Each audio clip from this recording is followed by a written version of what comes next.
is Your Life, a program for all America. And now here he is, Mr. This Is Your Life himself, Ralph Edwards.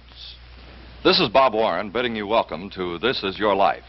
In another studio here at NBC Burbank, California, two famous comedy stars are rehearsing a television film trailer for their newest movie. We are secretly hooked up to their... Watch and guess which one of them Ralph Edwards is about to surprise. Take it away, Studio 4. I want to talk about Dance With Me, Henry. Yes, I want to dance with me. No, wait a minute. Well, what's all this talk about Dance With Me, Henry? Oh, no. What's on second? Who's on second? Well, who's on first? What's on first? What's on second? I don't know. Oh, he's on third. You don't... Who's on third? Who's on... Look, I'm looking forward to that new Abbott and Costello picture, Dance With Me, Henry, but... Wait, hold on. What right night now, is tonight? I'd like to break in on your rehearsal to say that tonight, great comedian and a half of a beloved team of comedians, This Is Your Life.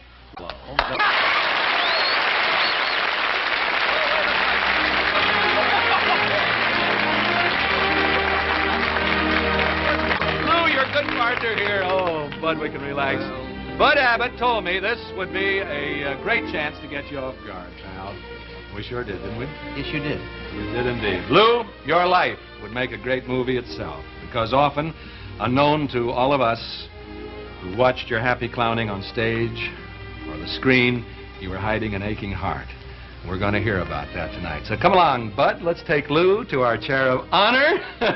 You'll never believe him again. We'll later on as he takes his place in your life, Lou. Our honored subject for tonight, comedy favorite of millions, Lou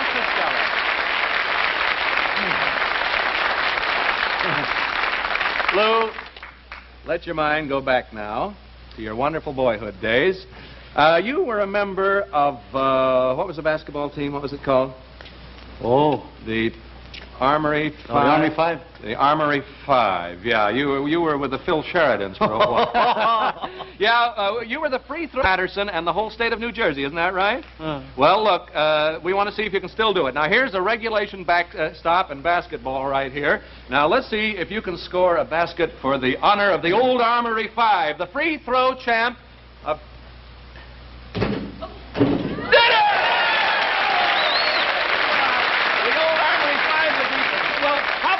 Would you be proud or not? Oh, there they are. You still have an eye. There they are. Lou, this is, here's Jake. That's little Midgie Shields. And that's Bill Probert. And here's George Probert. And Jake Breslin, the whole gang. You're still all living in Tampa. Some team you had. What happened to the mascot? Look, you're all still living in Patterson, are you not, fellas? Yes, that's right. Why did you call your team the Armory 5, Jake? Well, we lived in the neighborhood of the old Armory, Ralph. And we used to, in order to practice basketball, old man Kelly, the janitor, made us clean up the floors and sweep around. Right, Lou? Yeah. How did Lou promote well, you tell us some more about the... Well, we were all sports crazy, Ralph. Every week we kids figured out some way to get in to see the pro basketball games and the fights. Yeah? Right, buddy? How did they get in there, Bill? Well, Lou fast-talked the professional players and carried their bags. He hoped to be mistaken for the mascot and admitted free. If that didn't work, he used to shinny up the rain pipe and sneak in the window. I used to carry him in a bag. I used to shinny up a rain pipe? Just like a human fly. Well, thank you, Midgie Shields, Jake Breslin, Bill, and George Probert. You'll be seeing Lou tonight at the party in his honor at the Hollywood Roosevelt Hotel. All you fellas been staying away. Oh, my goodness. Just like it used to be when you were kids, eh, Lou? Old pal? All right, down the old familiar Patterson streets, Lou. Let's go to your house on 33rd Street. Remember back there? Mm-hmm. Come on, let's take a walk back here to 33rd Street. And look, sitting on the front porch, there's Mom. Yes, indeed, your beloved Mom, Mrs. Costello. Here she is.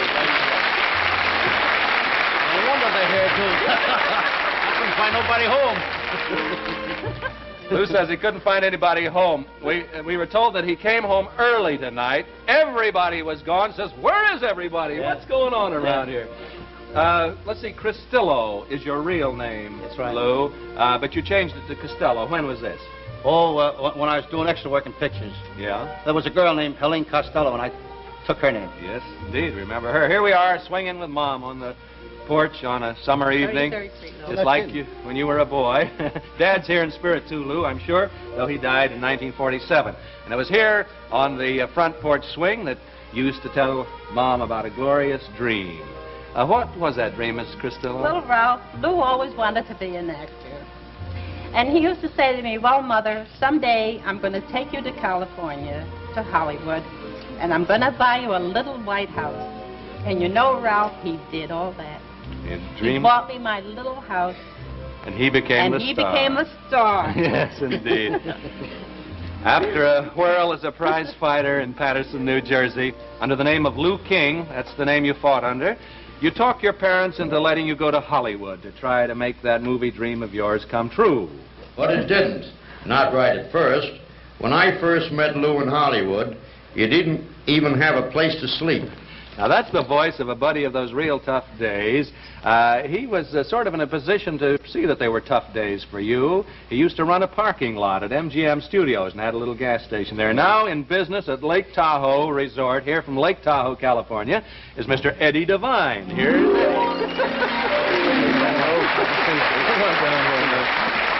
Mama, you'll be where did there during those early days, Eddie? Well, for a while. Slept in a car. That's right, in the auto park. It's exactly where he slept. And And then I understand that he and Gene Coogan used to wash their laundry out on the wash rack at nights, the automobile wash rack. Wonderful. How about your eating in those days? Things were... It's kind of tough. Yeah. Real tough. We didn't do much eating, but we got along all right. Bread and jam for a month, I understand. Uh-huh. Lou worked at a laboring job there. Some of the laboring jobs in the studio, didn't he, Eddie? Yes, and Of course, he got his he big got break. a big didn't he? break at that time.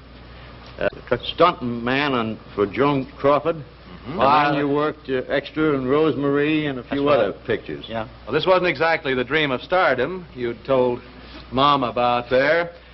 So you start hitchhiking back home.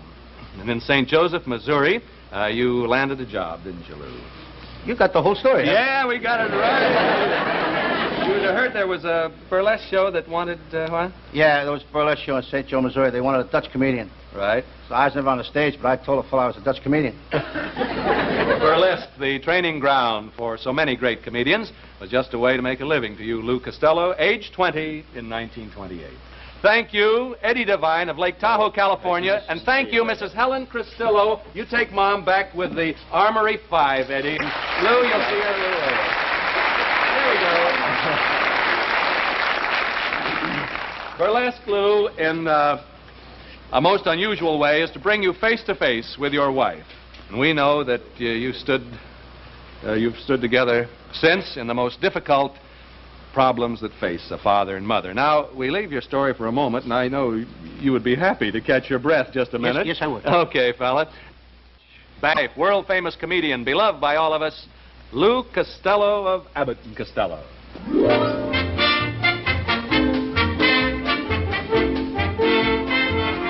1933, Lou. You're a pretty handsome guy there. You're a handsome guy now. You're the comedian at the Republic Burlesque Theater in New York City.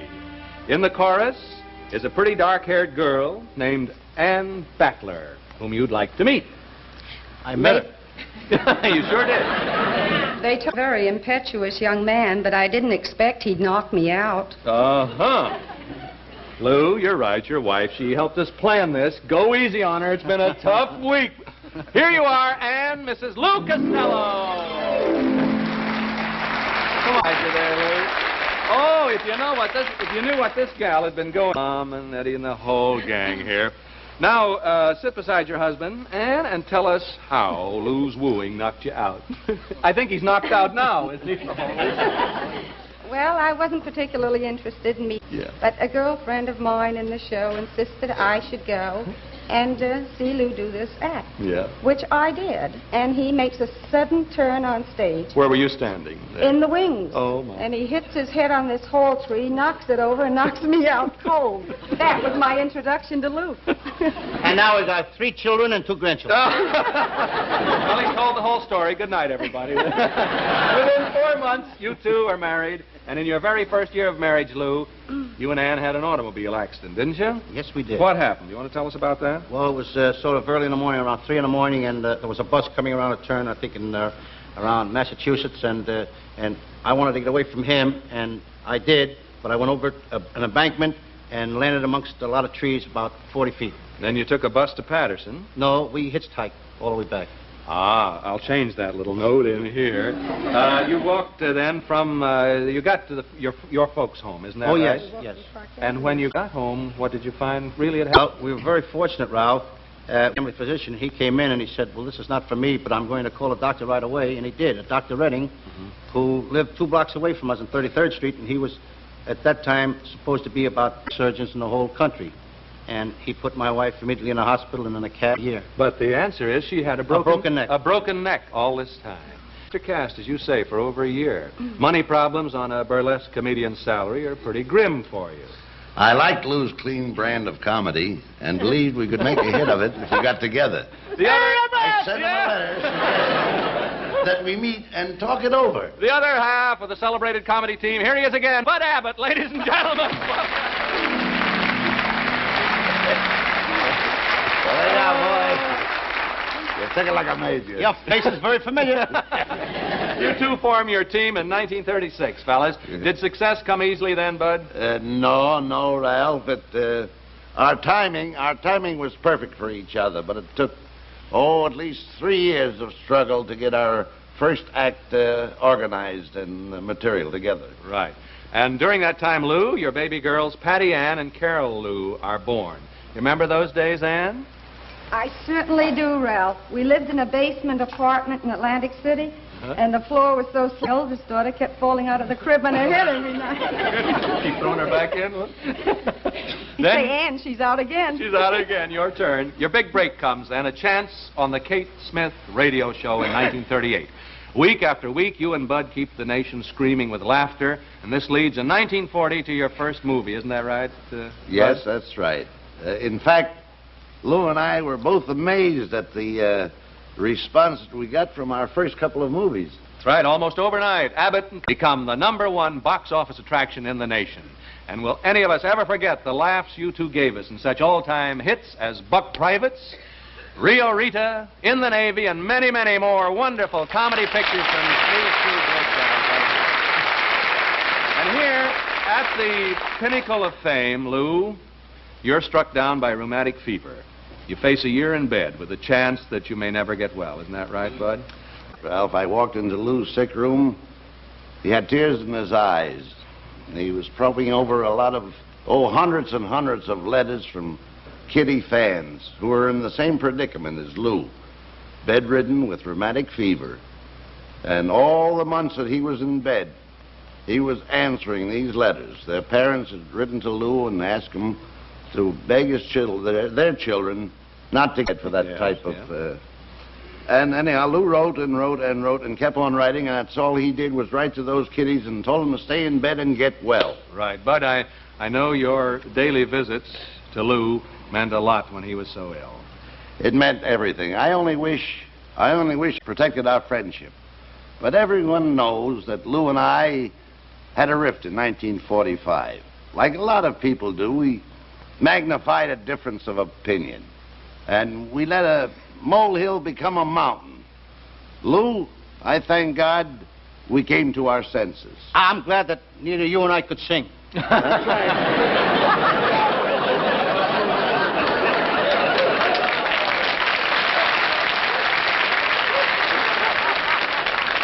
Today our friendship seems all the more precious to me because we almost lost it forever through foolish pride.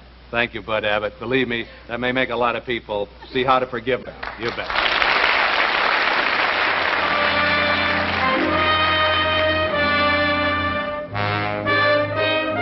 Just before that first long illness of yours, Lou, another lifelong dream comes true.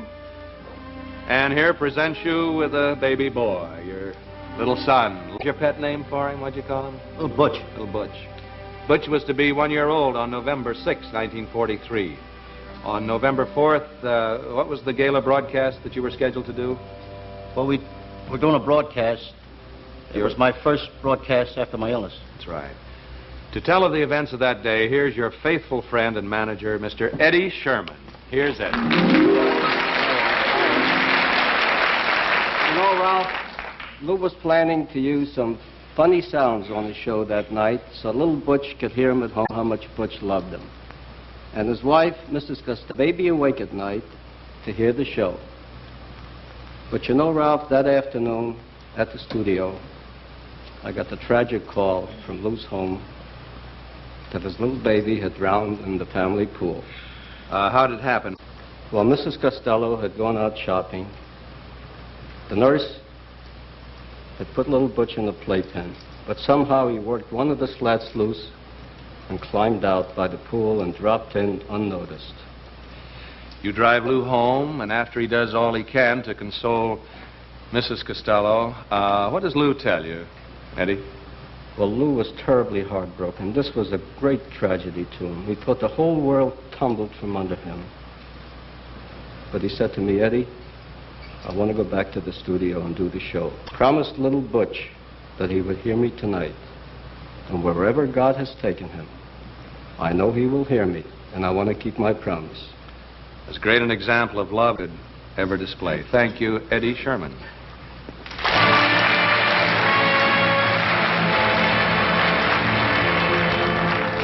With a heart that came near breaking, Lou, you've gone on to make the world laugh. The more you've suffered, the more you wanted to bring healing to others. They called me Goldilocks when I sold my long hair to buy war stamps.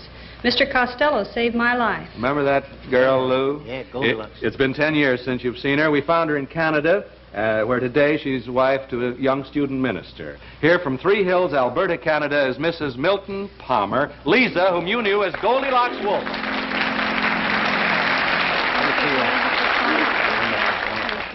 As a girl of 14, you sold your long hair for use in wartime precision instruments. Why was that, Miss Palmer? To buy war stamps and to try to inspire other children to buy them.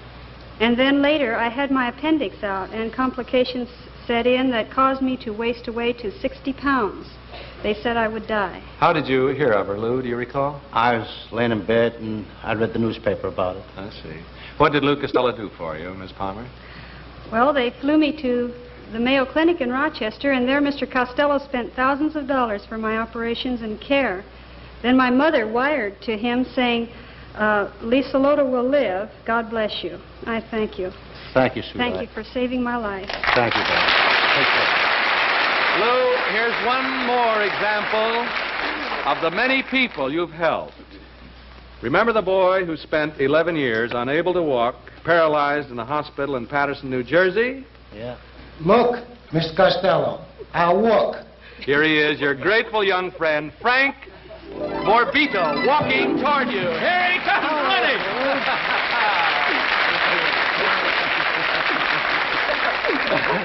What did Mr. Costello do when he heard of you, Frank? Well, he sent me to New York Hospital. And yeah, that's all right. He gave and he get a big surgical form and a spine operation. Yeah. And make me walk again. God bless you, Lou. And today, Frank here, Lou, you'll be happy to know, maybe you know, a technician at St. Joseph's in Paterson, the very hospital where you used to lay paralyzed, Frank. Thank you, Frank Morbita, and thank you, Mrs. Milton Palmer. Thank you. As a memorial to your infant son, in 1942, or I guess it was 47, wasn't it? Yes, you and your partner, Bud Abbott, build and equip the fabulous Lou Costello Jr. Recreation Center for Los Angeles teeming East Side youth. There in the gym, the pool, the playground, boys like these are building good citizenship. And in memory of little Butch, many hundreds of boys and girls have had their lives protected by learning to swim. Now, Lou, as as close to your heart as those children, three who are even closer. Your three daughters. First, here is Patricia Ann, Pat, Mrs. James Mobley, with her husband, Jim, and your two grandchildren, Lou and Michael. There you are. This is Jim, the husband, Lou and Michael, and daughter Carol Lou Costello, home from Oklahoma University. And little Christy. Here's Christy. That's Carol Lou from Oklahoma, and this is Christy, your youngest. Sit there, will you? Come on, Mom, you join the gang up here, Mrs. Costello. This is your life, Lou Costello. The past that brought you tragedy and sorrow caused you to open the door to the future for others. So you're among those fortunate ones who have made their lives an inspiration. Now Lou, let's take a look into your future. Know that part of your future will be at the Sahara, Las Vegas, where you and Bud will open December 1st. And I know all... Fourth? Oh, I'm sorry. I know that... Who's manager? You were chairman. That's pretty good. I know all the folks will come along see you who are around that way. First of all, Crest would like to present you, Mrs. Costello, and with this beautiful custom-designed gold charm bracelet from Marshall Jewelers in New York City. There you go. Each charm represents an important event. Crest will also see to it that you and Lou receive a complete film of tonight's program. Now, Lou, also, these are for you from Marshall there. Compliments of Crest. Now, Lou, we know that as one of the founders and staunchest supporters of the Old Timers Club in Paterson, New Jersey, you're particularly proud of its success and achievements in helping the youngsters of Paterson become better citizens. So in your name, we're sending them this Bell & Howell 16mm sound projector and camera to be used as a visual aid in combating both the seeds and delinquency. Thank you. Now, also, Lou, in your name, Crest has established and endowed 10 scholarships at the famous DeVry Technical Institute in Chicago, one of America's foremost electronic centers, an institution which for the past 25 years has been training men for better jobs in electronics. For the next 10 years, one scholarship will be awarded each year by the Old Timers Club to the boy in the Paterson, New Jersey area who shows the most interest and aptitude in this field. The boy will need no previous technical experience or advanced education. What's more, after each boy completes his schooling, DeVry Tech's employment service will help him find a job or start him in his own business, thanks to you. Finally, one of our informants just happened to hear you make this statement last Friday morning as you were getting ready to go to work. Now listen. He said, one of these days I'm going to buy me a wristwatch that works. Did you say that, Lou, huh? Well, here comes a delegation to prove that out. 7 of the more than 10,000 members of the Lou Costello Jr. Recreation Center. Here they come, right here. The whole gang. And I understand you boys and girls have something you'd like to say to Mr. Costello. Is that right? That's right, Mr. Edwards. Oh, good. What is it, Joseph? Well, you sure helped an awful lot of us kids, Mr. Costello, and we just want to thank you. Here, we all chipped in and bought you this for you. You're wonderful. Yeah, and what about... And read what it says on the back. Yes, see what it says on the back. It says, thanks for sharing your life with ours. Oh, thank you ever so much. This is your life, Lou Costello. America and all the world is because of the laughter you've brought into our lives.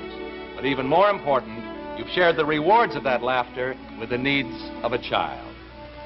Good night, Lou. Ralph, thanks a lot. Thanks to you, pal, and thanks to all these wonderful people who've come from out of your past to be with you tonight. Sure. Here we go. Say hello to him, gang. This Is Your Life is a Ralph Edwards production. Produced by Axel Gruenberg and directed by Richard